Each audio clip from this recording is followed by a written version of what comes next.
As we've been thinking about the personal statement for college admissions, we've also been tackling this concept of the autobiography, or sometimes what I've called life writing. We've read John Bunyan's Grace Abounding to the Chief of Sinners, which was not the first autobiography by any stretch of the imagination, but it was one of the most important and foundational in the English language, right? Because it set up the idea that an autobiography could be exemplary, meaning that it could exemplify a way of thinking, right? Then we looked at Thomas de Quincey's Confessions of an English Opium Eater, all right, which sort of is considered, a foundational text of addiction narrative, right, which is sort of a subset of autobiography theory, and which often sort of traces the same sin to grace model, right, that Bunyan helped establish in English. Then, most recently, we looked at, and are still looking at, James Fry's A Million Little Pieces. Later, we'll tackle other types of autobiography. We'll look at Frances Burney, the famous 18th century novelist and diarist, and we'll look at her diary as an example of autobiography.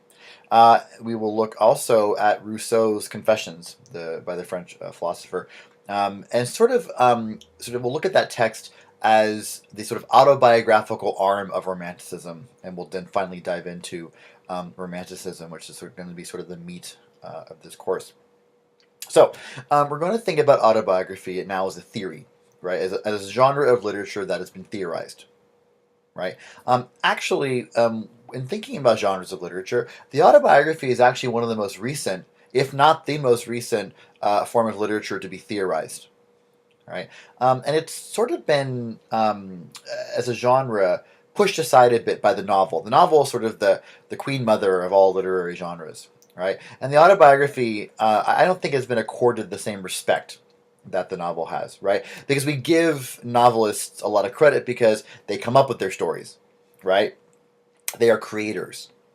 Well, as we're finding out with autobiography, autobiographies are just as constructed as novels, and we'll get more into, hopefully as we go on, this idea, the sort of uh, mirror effect that autobiographies and novels have in terms of constructedness, right? They kind of mirror each other in that way. So we'll be thinking about the autobiography as a theorized genre of literature, right? And again, it's a genre that is probably taken more seriously now than it used to. The image you see there is a portrait of the French autobiography theorist Philippe Lejeune, and he is probably one of, if not the most noted scholars of the autobiography. And he came up with this idea called the autobiographical pact, which we're going to talk about, which is a pact that the reader establishes between a reader of autobiographies and the writer of autobiographies, in the sense to keep the autobiographer honest. All right.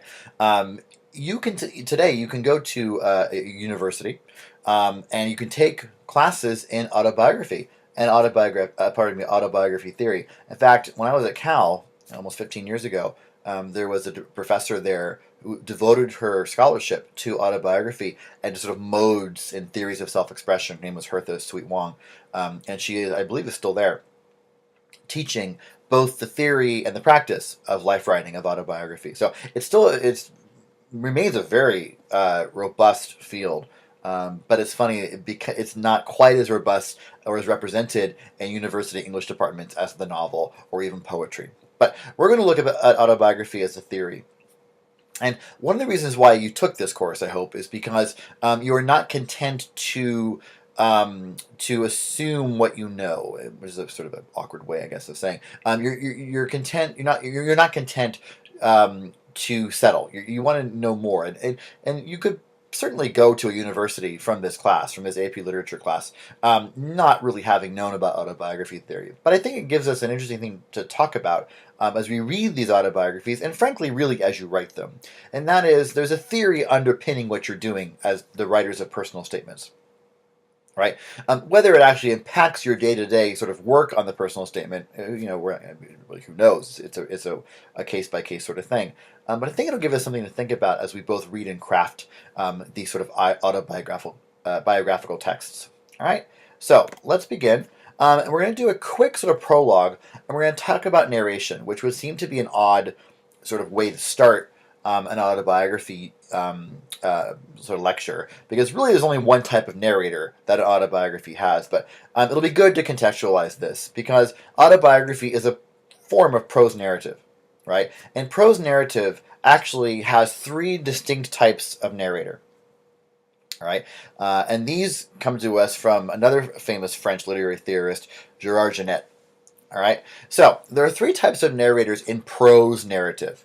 Again, we don't use the term narrator in either drama or in poetry, but in prose, we use the term narrator. And Philippe Lejeune is going to argue that an autobiography must be in prose. So we're actually going to use the language of prose, right?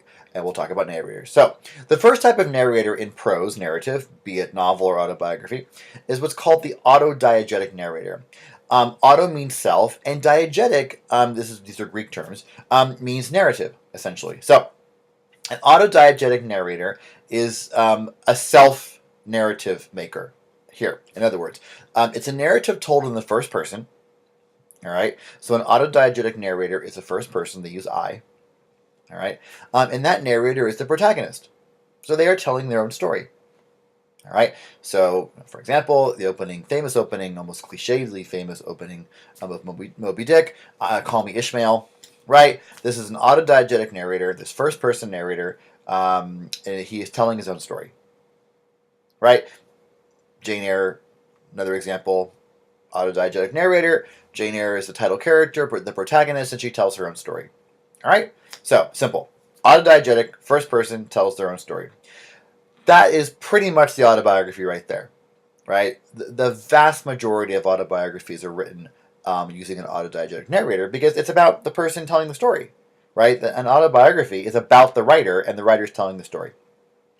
There are some autobiographies that use other types of narrators, but I frankly have not read one, and you won't typically find them. But there's always an exception to the rule, right? All right, the second type of narrator, this is where it starts to get a bit tricky. All right, is what's called a homodiegetic narrator. Homo meaning same, diegetic meaning narrative, same narrative. And what that means here is a bit different. And we'll get to why it's called same narrative in a moment. So hold on that for a sec. So this is a narrative that's told in the first person, but the narrator is not the protagonist. All right. Yes, the narrator lives in the story world of the novel, and they use the first person, I. But they're not telling their story. They're telling the story of someone they know. All right? Or someone they've heard of. So, for example, a perfect example is F. Scott Fitzgerald's, The Great Gatsby. Right? The protagonist, arguably, is Jay Gatsby. But the narrator is not Jay Gatsby. The narrator is Nick Carraway. He is a homodiegetic narrator. Yes, he refers to himself in the first person. Nick Carraway does, in fact, refer to himself in the first person. But he's telling Jay Gatsby's story. All right? Now, where the homo and homodiegetic comes in is the word means same. They're in the same story world. Right? Nick Carraway and Jay Gatsby inhabit the same story world. Okay? But Nick Carraway, as a narrator, because he's not telling his own story, is called a homodiegetic narrator. If Jay Gatsby were telling his own story, he'd be autodiegetic. All right? The last type of narrator is pretty familiar. Heterodiegetic. It means different narrative. And again, we'll talk about why it's called that in a moment. This is a narrative that's told in the third person, and the narrator is not their protagonist. All right? So your typical narrator that uses he, she, it. All right? And the reason why it's called different narrative, heterodiegetic, different narrative, is that the narrator inhabits a different world from the protagonist and the other characters in the story. They're that kind of disembodied voice. This type of narrator can sort of make comments, and they can be a personality, but they don't inhabit the same world as the characters of the book, right? Of the narrative. Pardon me. So, for example, Jane Austen's narrators were all heterodiegetic. They're all third person. They don't live in the same story world. They're certainly snarky. Her narrators are famous for their use of snark and sarcasm, right?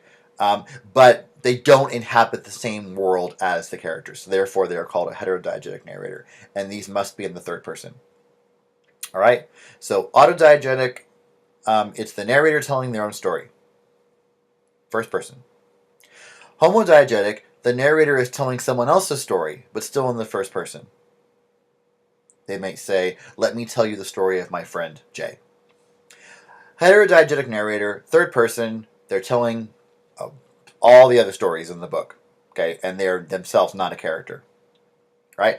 But again, we're going to park ourselves here in the autodiegetic narrator, or what's also called autodiegesis, right? That's the noun form.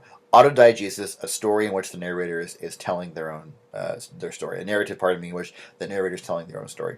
All right, so let's actually just talk about a few definitions of autobiography from three different theorists, right?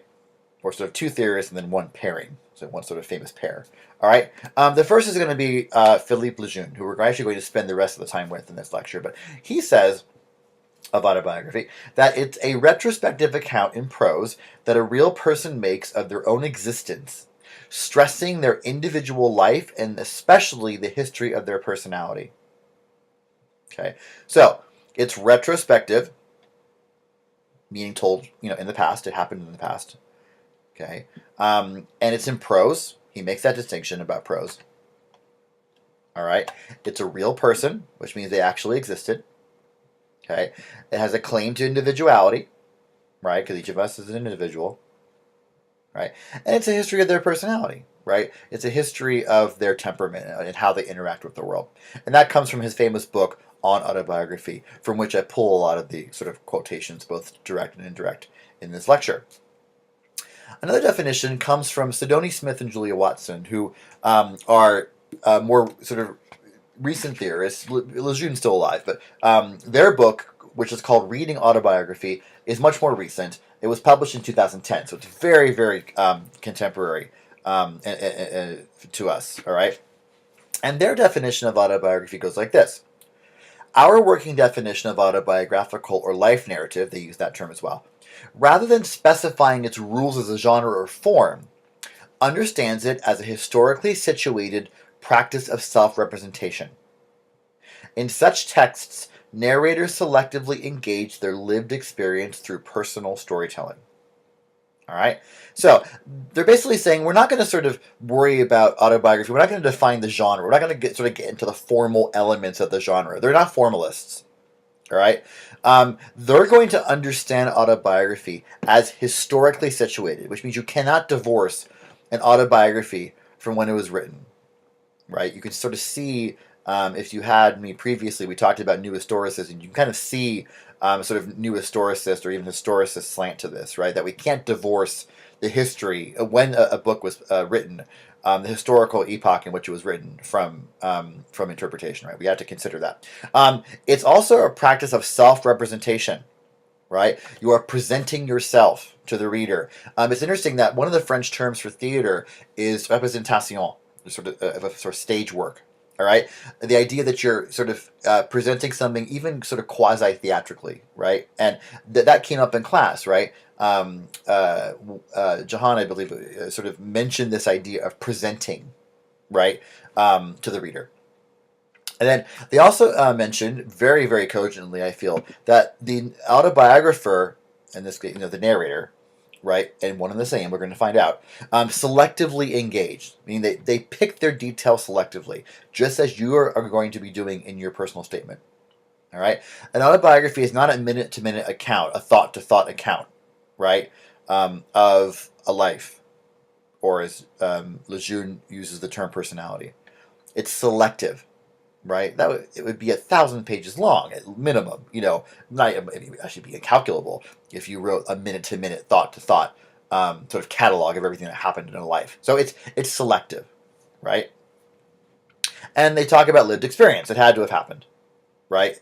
The narrator must have lived a life, right, to be able to write about it. Lastly, Lee Gilmore, another autobiography theorist. In The Limits of Autobiography, states the following as a definition for this genre.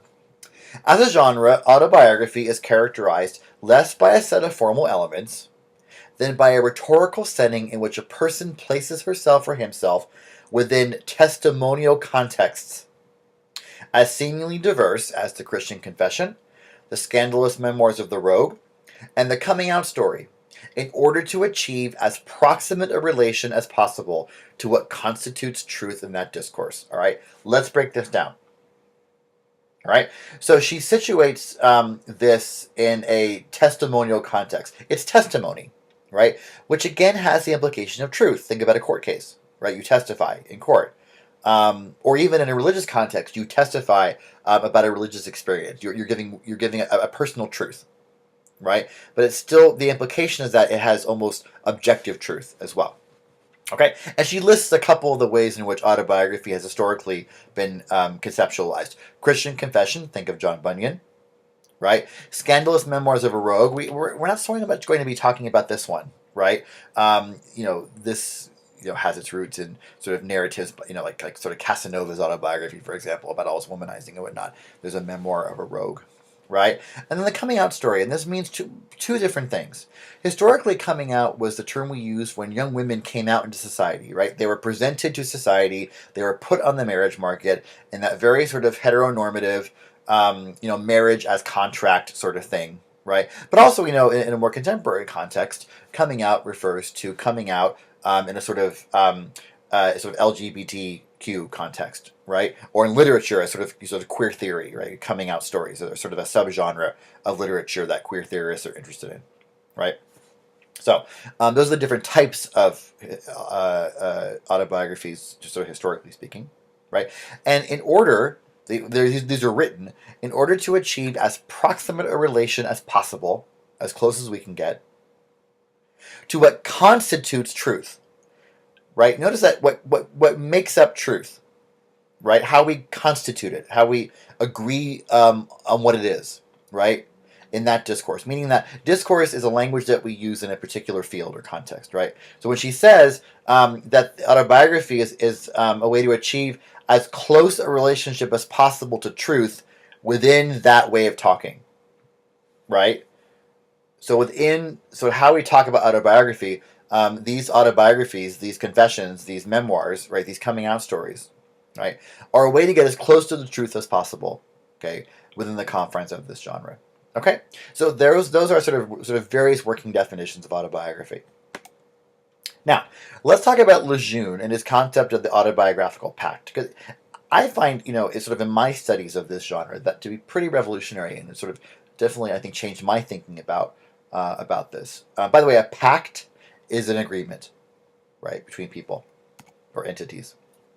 So let's talk about what this is, or sort of even really how it's even set up, right? Because a pact implies consent between two different parties, right? So the autobiographical pact is dictated by the reader the moment they pick up a text purported to be an autobiography. So you're noticing something hopefully right away. It's not a two-way street. It's actually a one-way street. It's the reader who proposes and sort of dictates the pact. They sort of force it on the writer. All right? The writer is not involved in creating or approving, quote-unquote, this pact. It's forced upon them. When they call their text an autobiography, they consent to the reader sort of pushing this pact on them. Right? And this is in keeping with reader response theories that came into being in the 80s and 90s. The idea that the reader has the power, right? If you know about the formalist theories, the Russian formalists and the new critics, right, they put the power with the writer. And it's our job to sort of burrow into the text and figure out what the writer meant, right? But the reader response theorists decided to swing the pendulum to the reader. It's actually the reader who creates meaning, not the writer necessarily. All right. So an autobiographical pact, right, swings authority to the reader, right? They're the ones who set up the terms, right? And the autobiographer either fails or succeeds based on them. All right. It's kind of a weird concept, I know. But again, the autobiographical pact is set up by the reader, and the author either adheres to it or fails to do so. And luckily, Lejeune makes it pretty clear cut in some sort of most basic form. All right. So, how is this pact proposed? Like, how do we enter into this agreement, right? You're at the bookstore, you're in the autobiography section, you're going, well, how do I create this agreement, right? And again, we're talking sort of in theoretical terms. I mean, I don't go up to in a bookstore and walk up to a book and say, hello, you're going to be an autobiography because this is what I say, right? I mean, I may do that, but security may escort me out. Who's to say? So, how is this pact proposed, this theoretical pact? Well, The use of a title leaving no doubt that the first person refers to the name of the author. All right? So, for example, here's a still image of the famous cover to the Autobiography of Malcolm X, right? Just that title alone, right, tells me, the reader, you're going to be subjected to this pact, right? You have called this an autobiography. You have used the name you're going to use in the book. So in this case, Malcolm X is the writer. He dictated it to Alex Haley, but he is the writer. All the thoughts are his. All right. So he's the writer, he's the narrator, and he's narrating his own story. Okay. Done. So I can now apply the autobiographical pact to Malcolm X, and he has to agree to it, right? Because he invoked that term autobiography and he slapped his name on the title page. All right. Now another way to go. That's the more overt way, right? It says autobiography. That's what it says. It's obvious. Another way to think about this, to sort of propose this pact, the first section of the text where the narrator enters into the pact with the reader by establishing that it is their story that the reader is reading. So it doesn't even have to say necessarily autobiography on the cover page, on the title page, pardon me, right? The way you even introduce the story, the narrative, right, could not force me, but could compel me to introduce this pact into the situation, right? So, for example, Richard Wright, the equally famous American writer, a brilliant prose stylist, writes this book called Black Boy, and it is his autobiography. But he never actually uses the term on the title page, right? But the way the book opens, it is written, he is clearly his autobiography, right? The language of the opening pages clearly indicates, even implicitly, this is an autobiography, okay? Therefore, I can put into place the autobiographical pact. All right? Simple. So either the title page is autobiography, or the first page of the text itself lends itself to being interpreted or read as an autobiography. All right? Those are the two ways we can establish the pact. And to be fair, I am simplifying Lejeune. He goes into certainly more details and sort of more caveats and that kind of thing, but we're going to keep it simple. All right? So that's how we get the pact going in the first place. All right. So let's talk about the different aspects of the pact. And I've been selective here. These are all quotes from On Autobiography, Lejeune's famous text. To be fair, though, to him, I have in a couple places tweaked the quotes for comprehensibility, for understanding. All right. So the first aspect of the pact is that in order for there to be an autobiography and personal literature in general, that's what his term for life writing, right? The author, narrator, and protagonist must be the same, right? So the autobiography of Malcolm X, he's the author, he's the narrator, and it's about him. Simple. And Lejeune keeps it simple. All right. Another aspect, the second aspect I'm going to talk about, is autobiography, in other words, a narrative recounting the life of the author, supposes that there is an identity of name between author, narrator, and protagonist. So the name must be the same. Malcolm X, because he puts his name on the title page, he must also call himself the same thing in the book, right? For it to be an autobiography.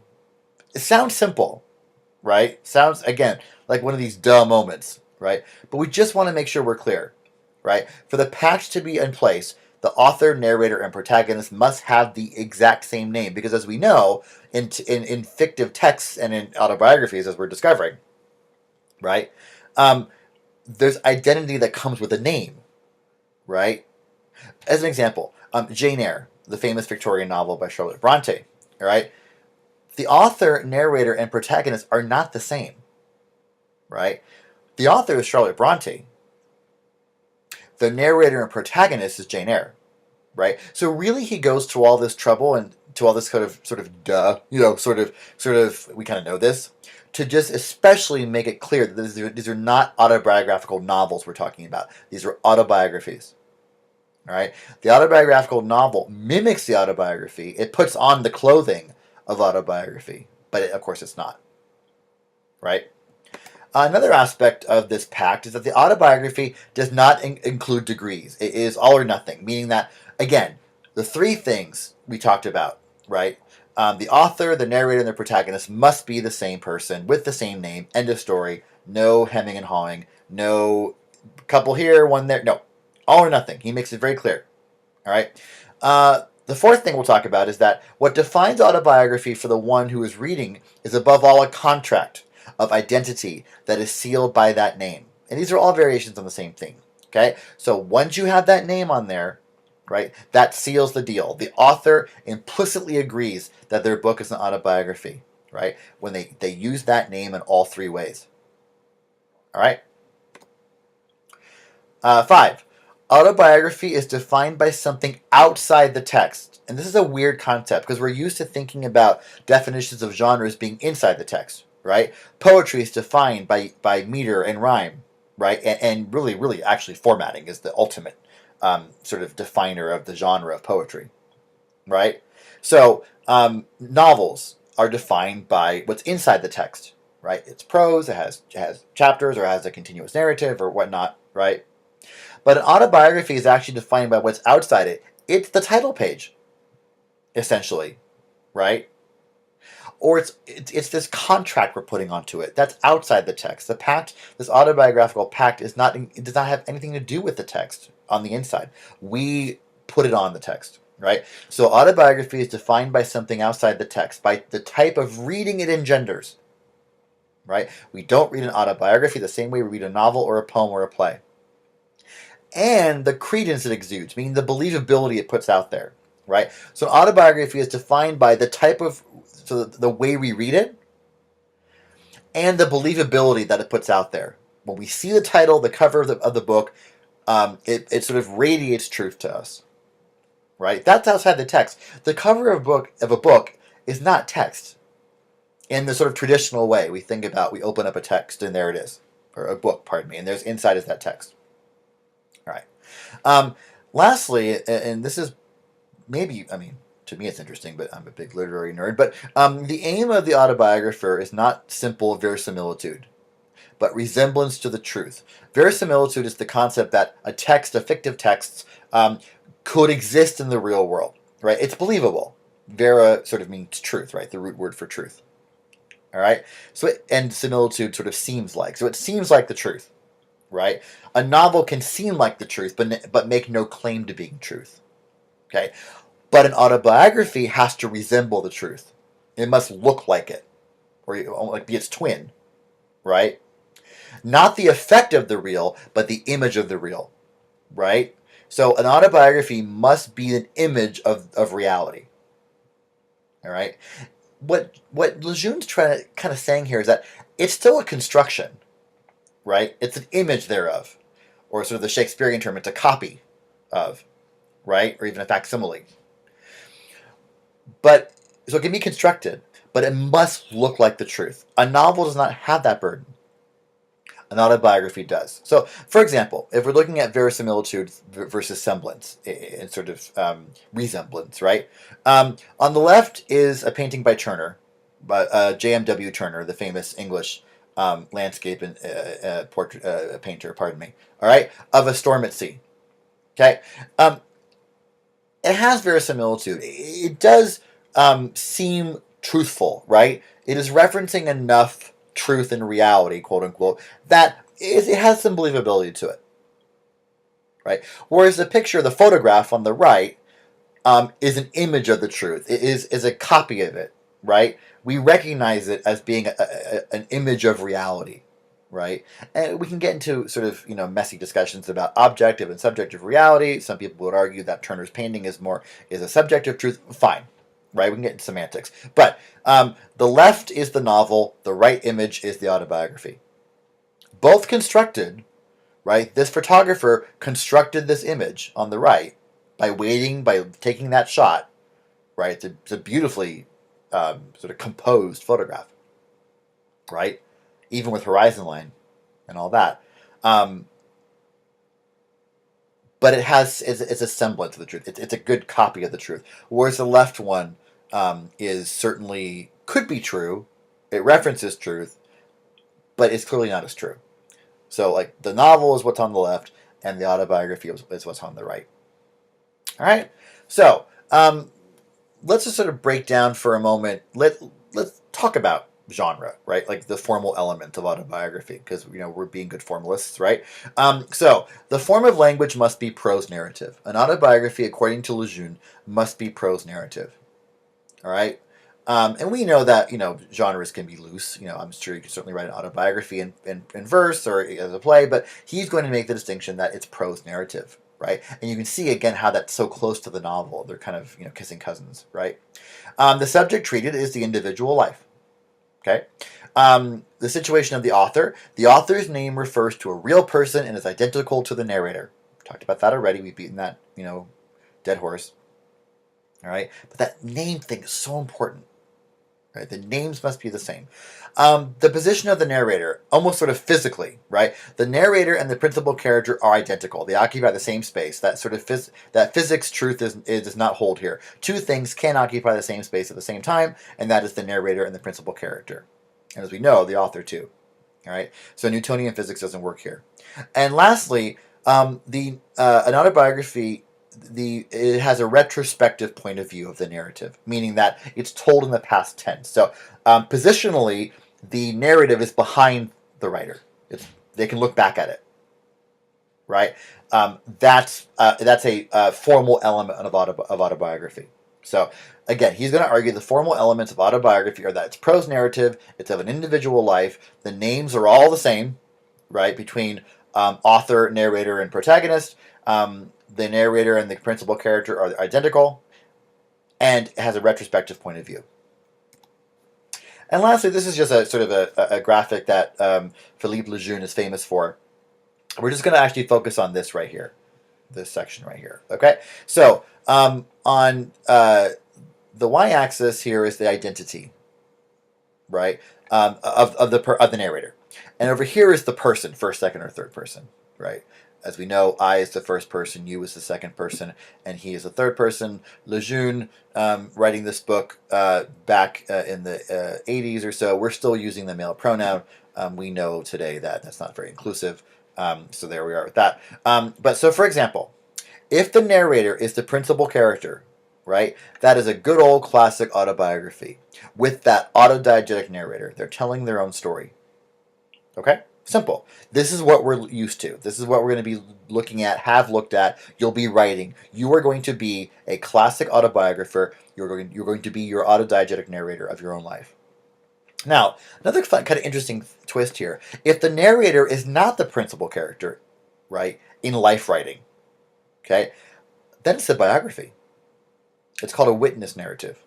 So, for example, if I were to write an autobiography, if I were to write a biography of my mother, right? I can use the first person. I might begin this with, "Let me tell you about my mother," right? Because it's true.